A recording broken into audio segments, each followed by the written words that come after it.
Porque Génesis tiene, es más, empezamos en diciembre casi del año pasado. Génesis tiene 50 capítulos y la semana de un año tiene 51.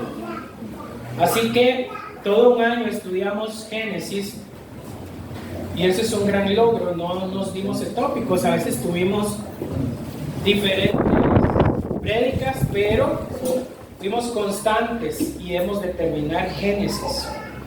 La historia de Génesis tiene mucho en su significado y hemos estudiado mucho sobre este libro, que Génesis es un libro de la ley de Dios, es un libro que habla del origen de la humanidad, es un libro que además de que habla del origen de la humanidad, nos muestra cómo Dios tuvo una relación con Adán y luego tuvo Dios una relación pactual con la casa de Abraham. Y vamos terminando a la cuarta generación de esa casa. Y cómo Dios se mostró fiel con José por el pacto que había hecho con ¿quién? Con Abraham, su tatarabuelo. Es así como vemos cómo Dios es fiel a su pacto, no a los hombres, no a nosotros, no a nuestras fallas, sino a su palabra. Amén. ¿Cuántos saben que Dios es fiel a su palabra? A su pacto. Y lo que hace que seamos bendecidos por Dios es que obedezcamos su pacto. Y Él ha establecido una continuidad con su pacto de Abraham y de obras, con su pacto en Cristo Jesús. Amén. Todos somos partícipes de ese pacto. Y así como en la antigüedad las señales del pacto, del antiguo pacto, eran la circuncisión, hoy son el bautismo, la cena del Señor y la disciplina de la iglesia. Amén. Esas son las señales de su pacto. El establecimiento de los sacramentos y de una iglesia. Por lo tanto, hermanos, nadie puede decir ser pueblo de Dios si no practica los sacramentos y si no es partícipe de una iglesia, ¿verdad? Porque Dios ha venido a salvar a individuos dentro de su pueblo. Amén. Entonces es importantísimo estar en una iglesia local, importantísimo tener un pastor, importantísimo rendir cuentas de nuestra vida espiritual. Todo eso es importante, es parte de lo que es ser cristiano, es parte de lo que es ser pueblo de Dios. Amén. Bueno, resumamos Génesis 43. Génesis 43 nos dice que Jacob envía a sus hijos de regreso a Egipto con Benjamín, su hijo menor, ya que necesitaba alimento, porque el pueblo de Israel empezó a sufrir a causa de la hambruna que había Dios enviado a la mente de Faraón sobre las vacas flacas y las vacas gordas, y también sobre el trigo. ¿Recuerdan eso? Entonces Dios tuvo en bien azotar a toda la tierra, y la familia de José se vio obligada a ir a Egipto a comprar trigo. Y José hábilmente les dijo que trajeran a su hermano Benjamín, que era el hermano menorcito, ¿verdad? Y vio cómo los hermanos lo cuidaban al hermano menor. Como no lo cuidaron a él, que lo entregaron y lo vendieron a los ismaelitas. Claramente, aunque la Biblia no lo recalca, dice que es muy probable que haya tenido celos, ¿verdad? Capítulo 44, Josué prueba a sus hermanos, coloca una copa en el saco de Benjamín. Cuando los hermanos son acusados del robo, regresan a la ciudad para defenderse. Judá se ofrece como rehén, el hermano mayor, el que propuso en su idea y en su corazón vender primeramente a José. Y José se ve conmovido y dice: wow, cambiaron, hubo arrepentimiento en mis hermanos. Ya no eran los mismos malandros, perversos que me vendieron. y vio ese nivel de arrepentimiento. Génesis 45, José finalmente se revela a sus hermanos, los perdona por haber vendido como esclavo su vida, les pide que traigan a su padre Jacob a Egipto. José asegura que Dios había usado sus acciones malas para preservar la vida de su familia y de la promesa en medio de la hambruna. Cuando nos damos cuenta del propósito de Dios, qué tremendo. José se dio cuenta que todo lo que había sufrido no venía, hermanos, simplemente porque la vida es dura, sino porque Dios tiene un plan aún con nuestros sufrimientos. Miren, la sabiduría no viene con la vejez. Hay gente que es bastante anciana y es bastante tonta. Como hay también gente que es joven y no necesariamente es tonto, a veces también son jóvenes. Aquí vemos una muestra de la sabiduría. La sabiduría de Dios nos refleja que aún en las cosas malas que nos hayan pasado en la vida, Dios tiene un propósito. Hay cosas que a veces nos parecen muy malas. Quizás una enfermedad, quizás una situación familiar, quizás la pobreza, quizás tomar malas decisiones, pero con el tiempo nos damos cuenta que Dios revela que Él tenía un plan y un propósito. Y no hay nada más hermoso y que pueda traer más paz a nuestra vida que el plan revelado del propósito de Dios. Importante. Pocas personas se dan cuenta que Dios tiene un propósito con su sufrimiento y viven toda su vida amargados diciendo, ¿por qué a mí Dios? Cuando Dios ha destinado ese plan para salvarnos. Así que no nos quejemos. No hay nada peor, hermanos, y más dañino y más amargo que vivir en la queja. Y peor que vivir en la queja, ¿saben qué es? Vivir con una persona que se queja. Importantísimo. La queja es la muestra de la insatisfacción y de la amargura. No poder ver nada bueno ni ninguna bendición por parte de Dios en nuestra vida es una tortura, es una muerte en vida. La queja destruye. No nos permite ver lo bueno que es Dios y su bondad. Amén. Y Dios es infinitamente bueno. Dios es bondadoso. Muchos de nosotros nos quejamos por no tener los zapatos que queremos. Y tenemos zapatos. Y no nos fijamos que para tener zapatos, gracias a Dios podemos caminar. Todo lo demás es vanidad cuando tenemos la capacidad de aún poder hacer ciertas cosas. Y aún con nuestras limitaciones, quizás alguno puede dejar de caminar, pero puede respirar, puede moverse y puede comer. Hoy en día sabemos y vemos tantas personas en situaciones tan difíciles, tan optimistas, que el poder mirar las bendiciones son el motivo y la razón por la cual pueden vivir más y mejor. El creyente con mucha más razón debe de gozarse en sus debilidades, porque Cristo es glorificado. Cuando yo no pueda caminar o usted no pueda caminar, debemos de glorificar a Dios y decir, Dios me tiene en esta condición, pero aún me tiene vivo y con fe. Y Cristo debe de ser glorificado. Así que estas razones nos llevan a meditar que José no se quejó, sino más bien José abrió su corazón y no les dijo, miren ustedes perversos y malvados creyentes, hermanos, es que son hermanos, hermanos míos, todo ese mal que ustedes me hicieron era un motivo suficiente para que en el corazón de José hubiera amargura. Pero José tomó toda esa amargura y la transformó en gratitud y dijo, gracias Señor, porque mis hermanos me vendieron y me hicieron pasar por todo esto. Yo puedo darle a mi padre anciano alimento y comida.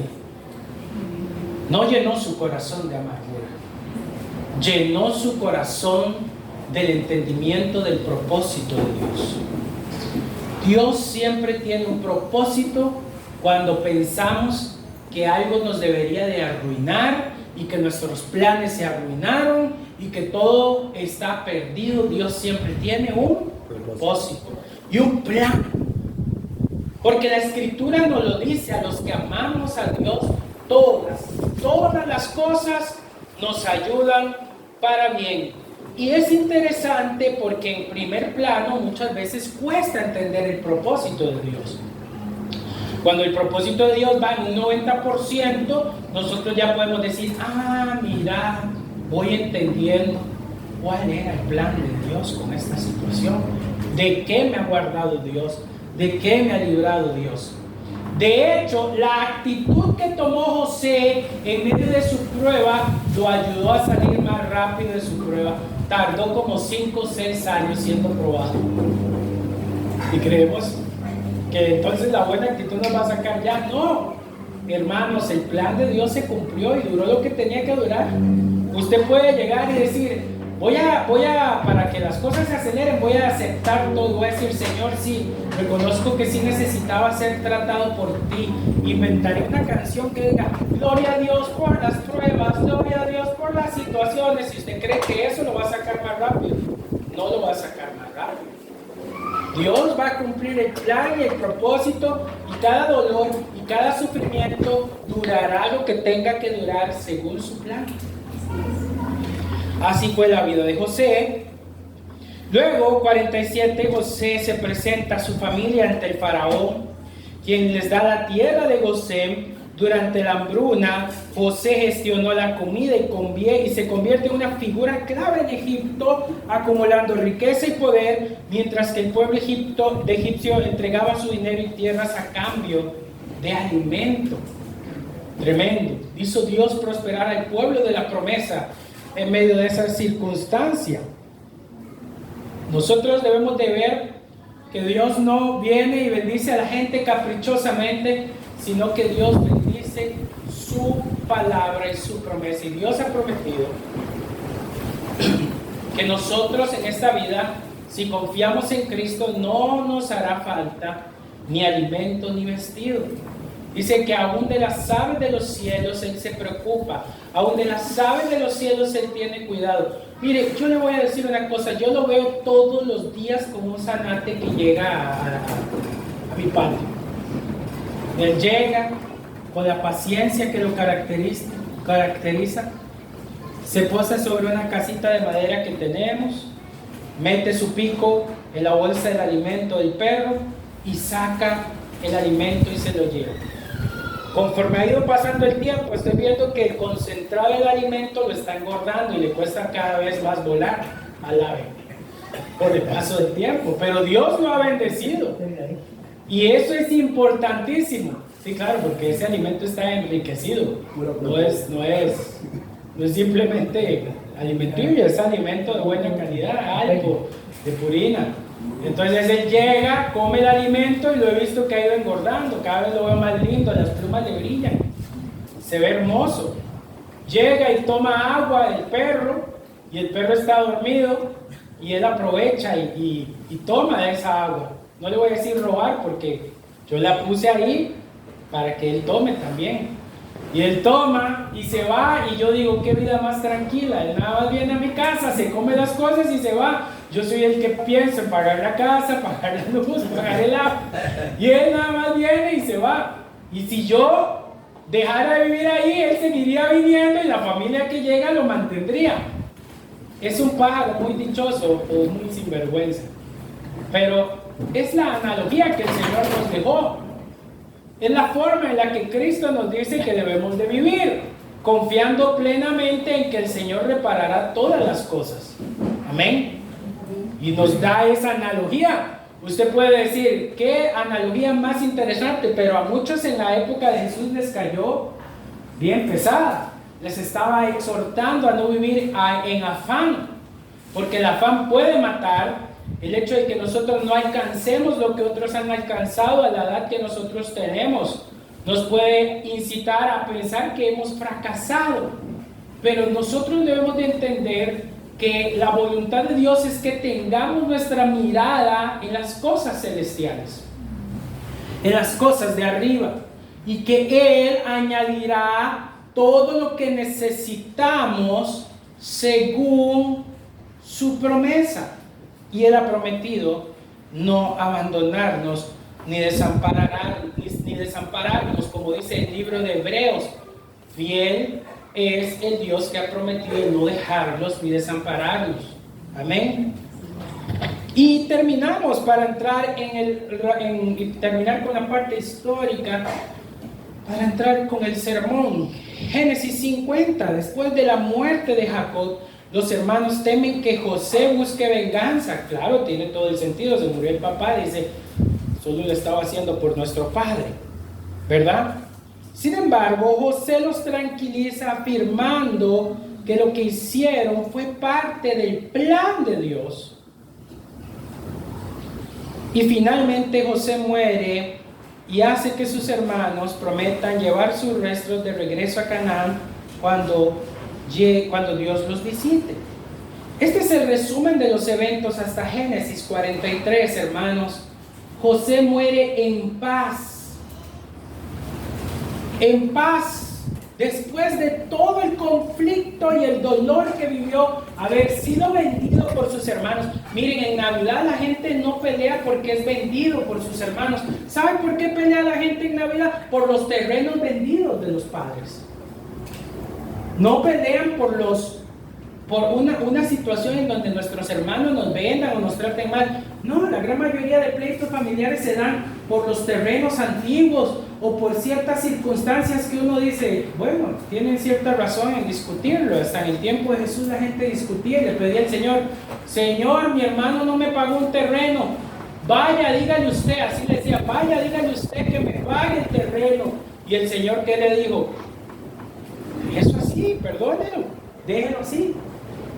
Hablaban de ese tema de justicia.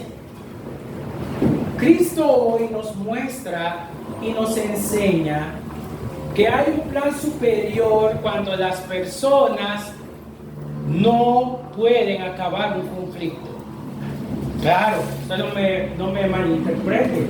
Si hay hermanos que le deben de pagarle, es parte de la justicia. Si hay personas que te deben de redarguir, pues obviamente hay mecanismos para que se den. Pero el Señor nos dice que a pesar de estas dificultades, debemos nosotros perdonar y entender que nada se ha salido del plan de Dios. Que no debemos de vivir con amargura en el corazón. Por eso el tema que hoy hablamos del perdón se vuelve escabroso y es difícil. Siempre será difícil sacrificar nuestra parte. Siempre será difícil sacrificar lo que somos para que el corazón no se llene de amargura. Porque en la naturaleza humana, lo que al ser humano más le gusta es tener razón de acusación. Y a eso es a lo que debemos de renunciar. No a que no nos paguen, sino a tener razón de acusar.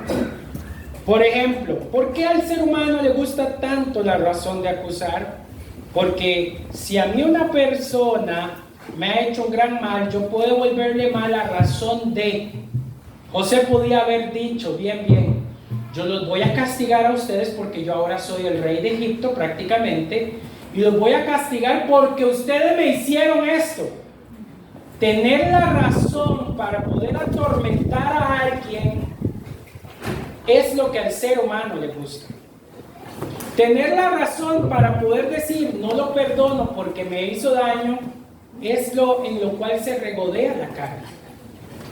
Y nosotros debemos de entender que a esto es lo que el Señor quiere que renunciemos, a toda obra impiedosa de maldad. Es más, la Escritura nos pide y nos dice a cada uno de nosotros que debemos abandonar nuestras razones egoístas y perversas a la falta del perdón y procurar tratar de hacer el bien por difícil que sea. Por eso es que este tema es tan difícil de ser predicado y recibido. Nadie quiere perdonar a alguien al cual uno tiene razón de odiar. Nadie. Surgirán asuntos tales como lo siguiente: pero yo tengo razón. Tengo razón porque él me ha hecho daño. Tengo razón porque él o ella me ha lastimado. Tengo razón de tratarlo mal. Y muchos de nosotros atesoramos esa razón como si fuera lo más valioso, nuestra arma y nuestra defensa. Cuando el Señor nos dice que el cristiano debe de dejar lugar a la venganza del Señor y renunciar a todo aquello que no puede vengar por su propia mano. ¿Cuántos de nosotros en un momento de enojo no quisiera ahorcar a alguien y privarlo del don de la respiración? Pero el Señor nos dice que esto es pecado delante de sus ojos y que inclusive no solamente el hecho de pensarlo, de decirlo, sino de pensarlo en lo oculto y en lo secreto, en lo íntimo de nuestro corazón, es catalogado como homicidio. A ese extremo lo lleva el Señor. Cuando no perdonamos, somos igual que un asesino o una asesina. Por eso el tema de José nos muestra un gran ejemplo. No porque José fuera alguien grande, sino porque José es un reflejo de Cristo. Cristo es el más grande símbolo y muestra de varón perfecto perdonando a sus enemigos. Y no me estoy refiriendo a sus enemigos romanos ni sus enemigos judíos, sino me estoy refiriendo a nosotros que éramos enemigos de Dios.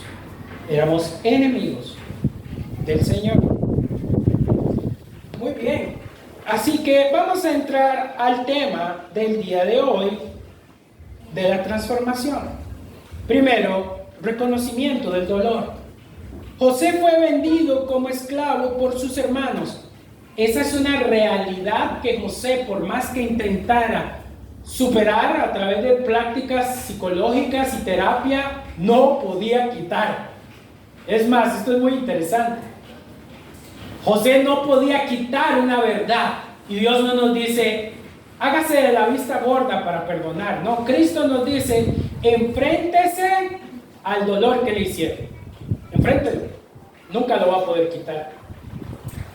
De hecho, hay cosas que por más que cerremos los ojos, nos tapemos los oídos, nunca en nuestra vida vamos a poder olvidar. Y Cristo nos dice, yo no quiero que lo olvides.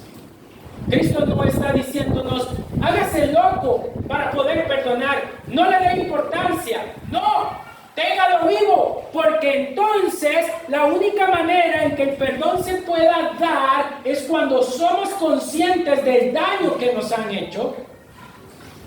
Y José fue muy consciente de ese daño.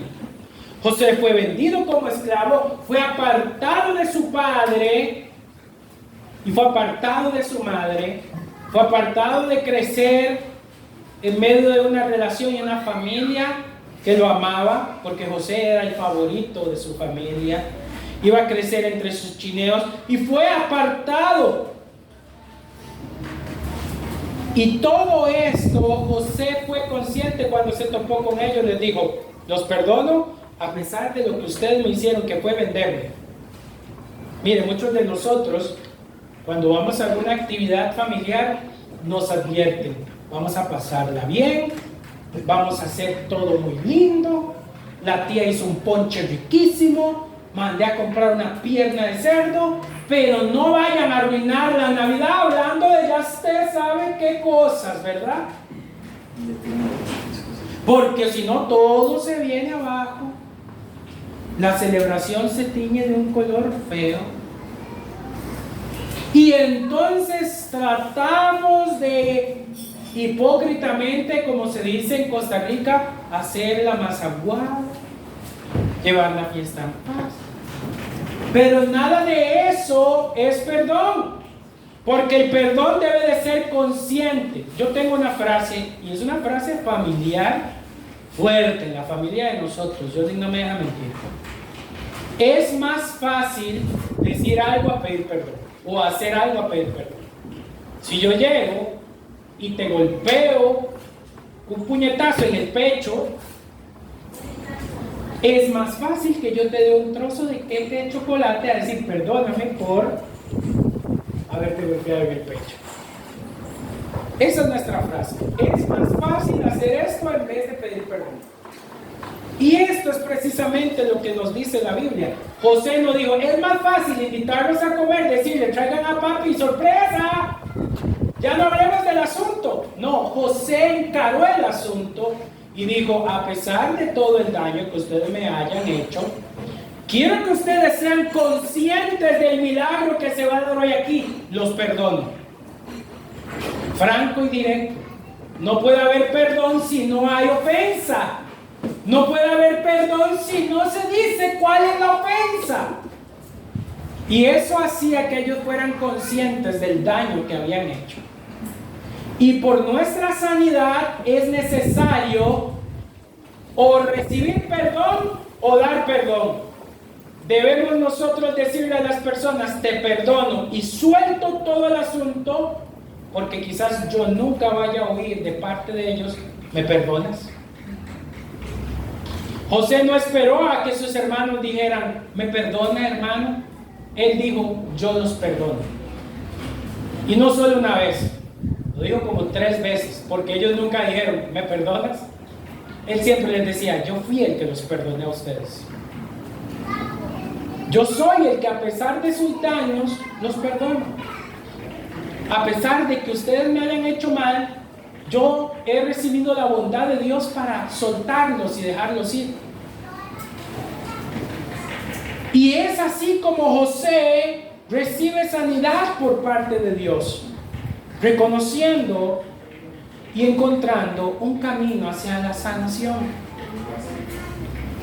José sabía que ellos habían tenido un cambio de corazón. Los hermanos de José, al encontrarse con él años después, mostraron remordimiento por sus acciones pasadas. El perdón puede ser fácil de otorgar cuando hay reconocimiento y error y cambio genuino en conducta, pero cuando no lo hay, es difícil. ¿Cómo puedes perdonar a alguien que no se ha arrepentido? ¿Cómo puedes tú otorgar algo tan valioso como el perdón cuando alguien no lo ha visto? Por eso debes de decir de que estás perdonando. También Dios nos enseña la compasión y la empatía. José, al ver a sus hermanos en necesidad, actúa con compasión en lugar de venganza, mostrando que él era diferente. El perdón a menudo nace de la empatía y entender las circunstancias de la humanidad caída. Es muy simple. ¿Qué puede usted esperar de los seres humanos caídos? ¿Que no lo fallen? Es por eso tan importante que debemos de tener nuestra mirada puesta en el Señor, porque todas las personas nos pueden fallar. Todas las personas nos pueden dañar. Y si nosotros tenemos en estima muy alto a alguien, va a ser peor. Únicamente, hermanos, nos daña y nos afecta a aquellas personas que están cerca de nuestro corazón, no los que no están cerca. Ya a menos de que usted sea muy sensible y lo que diga el vecino de 3 casas atrás lo afecte, es porque usted es muy sensible. Pero generalmente las cosas que realmente nos afectan vienen de las personas que más amamos, de nuestros hijos, de nuestras hijas, de nuestros nietos, de nuestros hermanos. Ahí es donde viene el bombazo y el duro golpe. Cuando escuchamos palabras de alguien las cuales no deberían de ser y fueron. Palabras y actitudes que no deberían de suceder fueron las que se hicieron. Ahí es donde el dolor se da. Por lo tanto, nosotros debemos de entender que Cristo nos manda a ser superiores. ¿Qué dice la palabra de cómo ser superior? Dice que nosotros no debemos de pagar mal por mal y que el mal se vence con el bien. Hermanos, yo tengo muchas facturas pendientes del bien, que de hecho hay gente que me ha hecho mal y aún me siguen haciendo mal. Les seguimos haciendo bienes y nos siguen pagando con males. Y Cristo es el modelo perfecto, porque Cristo, aunque ha hecho el más grande bien, aún con todo y todo, seguimos ¿qué? Haciéndole males. Y es el mensaje que el Señor nos da. Persistir en el bien, porque a su debido tiempo cosecharemos, quizás no de las personas, pero de quién queremos ser vistos y de quién queremos ser reconocidos, de Cristo. No nos importa si las personas no dicen y recapacitan, y yo tan malo que he sido con fulano, y él tan bueno que es, quizás nunca recapaciten, pero sabemos que tenemos un Dios que sí sabe que hemos hecho bien a los que nos han hecho mal. Amén. Y Dios nos dará su recompensa como hijos amados. Se complace el Señor en que sus hijos cumplan con lo que Él ha pedido, que es hacer bienes a los que nos hacen males. Amén. Y importante, la sanidad personal. Al perdonar a sus hermanos, José se libera del rencor. Qué bueno es vivir sin rencor y amargura. Hermanos, cuando sentimos rencor y amargura, es algo que puede perseguirnos todos los días o puede perseguirnos de vez en cuando. ¿Cómo sabe usted que alguien tiene rencor y amargura? Por la abundancia de su corazón habla la boca. Si habla de alguien mal todos los días, muy probablemente haya rencor y amargura. Muy probablemente. Si quizás habla y algo lo detona, hay ciertos temas a los cuales no debemos de darle rienda suelta, porque son como los hilos de lana, porque el alma tiene hilos de lana, ¿sabían? ¿Saben qué es un hilo de lana? Cuando usted jala la lana, se viene toda la costura. No es muy fuerte, la lana es una tela suave. Entonces se jala y se vienen todas las costuras y hasta que usted ve se queda sin ropa. No debemos de darle rienda suelta a los hilos de lana. Si hay un tema o una situación que no ha sido sanada, mejor decir, como dijo el salmista, Señor, pon guarda, un guardián en mi boca para no hablar mal de alguien. ¿Por qué? Porque la Biblia nos dice que hablar mal de los demás es lamentablemente una de las cosas que más siembra amargura. Y nosotros no hemos sido llamados a sembrar amargura, sino más bien a Cristo, paz. Es más, la Biblia nos dice que si estamos en un lugar, por ejemplo la iglesia, y vemos ciertas cosas que no andan bien, dice que Pablo le dijo a Timoteo, te dejé en un lugar para corregir lo deficiente, no para hablar mal y sembrar discordia, sino te dejé para corregir lo deficiente. Y es muy fácil llegar a un lugar y hablar mal y despedazar a las personas, levantarse e irse como cualquier pagano. ¿Cuál sería la diferencia entre nosotros y aquellos escarnecedores pecadores? Ninguna. No debemos de destruir a las personas, sino más bien debemos de liberarlas. La amargura hace que haya un estado de consumación, que se consume. El perdón no solo beneficia a quien lo recibe, sino también trae paz y sanación al que es perdonado. Mire, hay una frase muy importante que no está en la Biblia, pero tiene sabiduría, y es: a mí nadie me incomoda, yo llego a incomodar. Y es cierto. Yo no tengo que sentir que voy a entrar a un lugar y estoy incómodo. ¿Por qué? Si yo ya he perdonado, si yo ya he sanado, si yo ya más bien he sido liberado de toda culpa y de maldad. Yo lo que tengo que hacer es que si alguien se incomoda con mi presencia, debo de liberarlo y decirle, tranquilo, todo está bien, ya te perdoné. No tienes que sentirte incómodo. Cristo me ha mandado a perdonar. En el cuerpo de Cristo y en la vida debemos de tratar de buscar perdonar y recibir perdón, aunque nos hayan hecho un gran daño. Ya, hermanos, recuerden estas palabras sabias de su pastor. No es el pastor de YouTube, es su pastor que está aquí el que les va a decir esto. Recuérdenlo muy bien. Esta prédica no es para los que no vinieron, esta prédica es para los que vinieron. No digan, ay, ojalá fulano hubiera estado aquí para que oyera el pastor, qué bueno, ¿verdad? Y siempre con el perdón hay un propósito mayor. José entendió que sus sufrimientos, la traición de sus hermanos, formaban parte del plan divino más grande para salvar a su familia y a muchas personas. Miren, si la situación de José y el perdón de José, el hecho de que José perdonara a esos traidores malagradecidos, porque no les quitaba lo que eran, trajo el plan grande para salvación. Tan grande ese era perdón. Imagínense lo que Dios puede hacer con el perdón pequeño de nosotros. ¿A quién no puede salvar? Te perdono. ¿A quién? A mucha gente. Muchos pueden ser salvos, muchos pueden ser encaminados a Cristo con nuestro perdón. Muchos. Así que hay un plan divino. No sé cuál es, no me lo pregunten.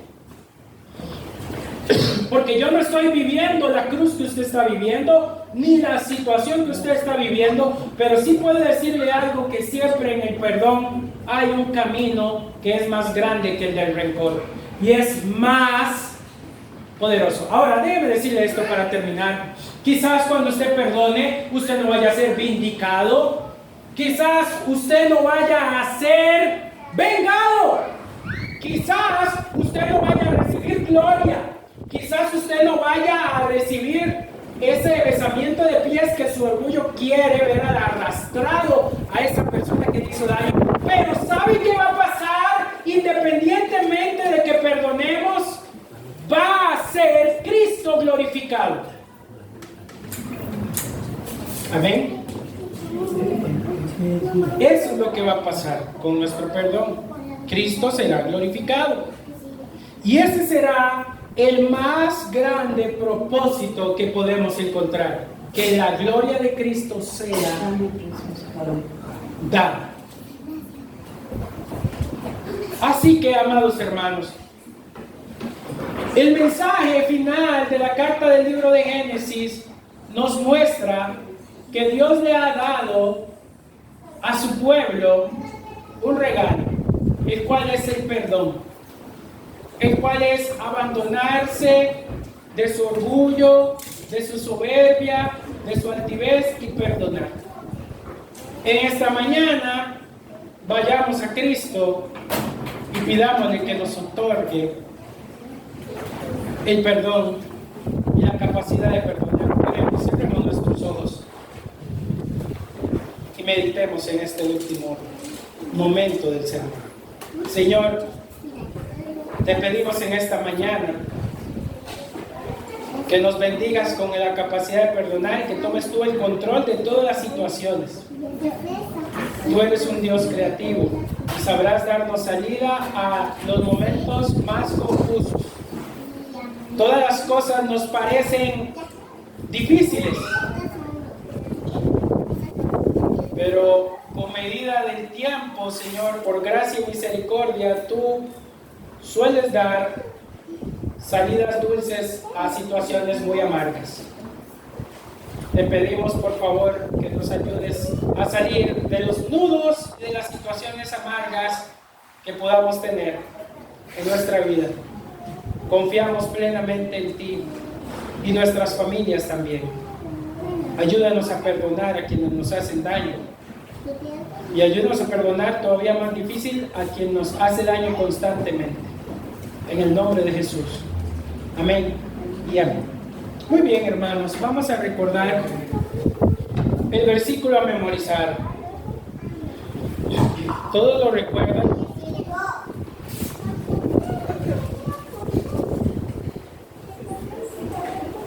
Nos acordamos de muchas cosas, acordémonos de la palabra del Señor. Comencemos con los niños. El Salmo 34. ¿Qué dice el Salmo 34:4?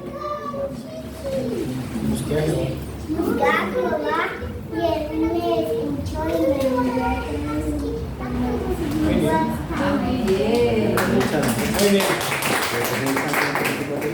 Gloria a Dios. Amén. Todos juntos. Salmo 34:4. A ver. Él me escuchó. Él me escuchó. Busqué a Jehová y Él me escuchó y me libró de todos mis temores. Mentira, yo fui el que me equivoqué. Nos tiró un balance. Mientras Él nos oiga o escuchen, está bien. Muy bien, hermanos. Vamos bien. Estamos tratando de ir relacionando con ciertos versículos. Aún no los hemos encauzado a las predicaciones, pero llegará el momento. Todo con calma. Amén. Así que vamos a pasar ahora al almuerzo y a las actividades. Pastor, ¿por qué no tal vez nos hace un recordatorio como de las actividades que vienen? Porque hay como tres, me parece. ¿Ahorita? Sí. ¿No tiene por ahí las fechas? Es que está la fiesta de los chiquitos que hay que comprar regalos. ¿Eso cuándo era? Ok, vean.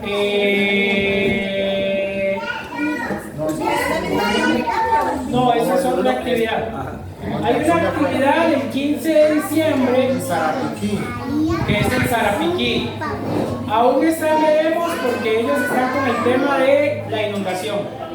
Porque esta última semana se vino fuerte. Entonces estamos viendo a ver cómo se va a dar. El 17 de diciembre, hermanos, tenemos una actividad en el gimnasio de la comunidad de Los Leones en San Isidro de Heredia. Es un barrio de la urbanización Los Leones, se llama.